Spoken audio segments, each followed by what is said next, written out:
మైలవరం నియోజకవర్గంలో తన విజయం 100% ఖాయమంటున్నారు వైసీపీ అభ్యర్థి వసంత కృష్ణప్రసాద్.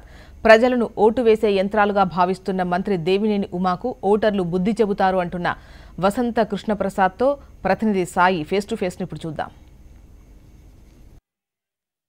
మైలవరంలో రాజకీయాలు వేడైతే ఈ రోజు ఒకే రోజు మంత్రి దేవినేని ఉమాతో పాటు వైసీపీ అభ్యర్థి వసంత కృష్ణప్రసాద్ కూడా ఈ రోజు నామినేషన్ దాఖలు చేయబోతున్నారు. మైలవరం మార్పు కోరుకుంటుందని భావిస్తున్నారు.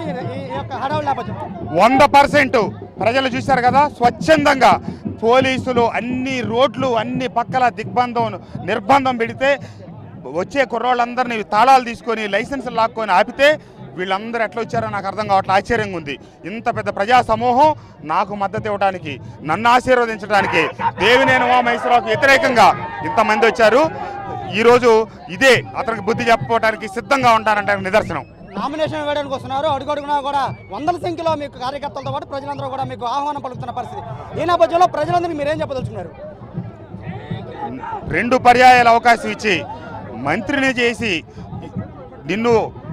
నువ్వేమాత్రం ప్రజలకి గౌరవం ఇవ్వకుండా, మర్యాద ఇవ్వకుండా, అభివృద్ధి చేయకుండా 9.5 సంవత్సరాలు కాలక్షేపం చేసి చివరి 6 మాసాల్లో ఓటమి తప్పదని వచ్చి నా మీద అసత్య ఆరోపణలు, కళ్ళబొల్లి మాటలు చెప్పి నీ బండారం అంతా నువ్వే బయట పెట్టుకుంటున్నావు. మైలవరంలో ఇంత భారీ ఎత్తున జనసమూహం కానీ ఇద్దరు అభ్యర్థుల మధ్య హోరాహోరీ కానీ జరగడం ఆంధ్రప్రదేశ్ మొత్తం కూడా మైలవరం వైపే చూస్తోంది. దీనికి ప్రధాన కారణం ఏంటి అంటే అధికార పక్షానికి చెందిన అభ్యర్థి ఏమన్నా అంటే లోపాలు ఉన్నాయా లేదా మీ ప్లస్ ఏమన్నా ఇందుకు చూపించబోతున్నారా? ప్రజలు ఈ రకంగా వచ్చారంటే కేవలం మంత్రి మీద ఉన్న వ్యతిరేకత, ఈ ప్రభుత్వం మీద ఉన్న వ్యతిరేకత.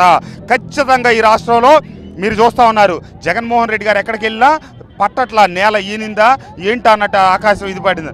అదే ప్రభుత్వ ముఖ్యమంత్రి గారికి టెంట్లు వేసి కుర్చీలు వేసి కూర్చోబెడితే 4 వరుసలు కూడా నిండట్లా చూస్తున్నాం. ఏది లెక్క పెట్టచ్చు ఏళ్ళు మీద. ప్రభుత్వ వ్యతిరేకతతో జన సమూహం వచ్చిందని అభ్యర్థులు చెబుతున్నారు. అలాగే తమ గెలుపు నల్లరి మీద నడకే అని చెబుతున్నారు. ఖచ్చితంగా తాము గెలిచి మైలవరంలో మార్పును చూపిస్తామని ఇటు పొట్లూరి వరప్రసాద్ చెప్తున్న పరిస్థితి ఇక్కడ కనబడుతోంది. కెమెరా పర్సన్ అస్గర్తో సాయి, హెచ్ఎం టీవీ, విజయవాడ నుండి.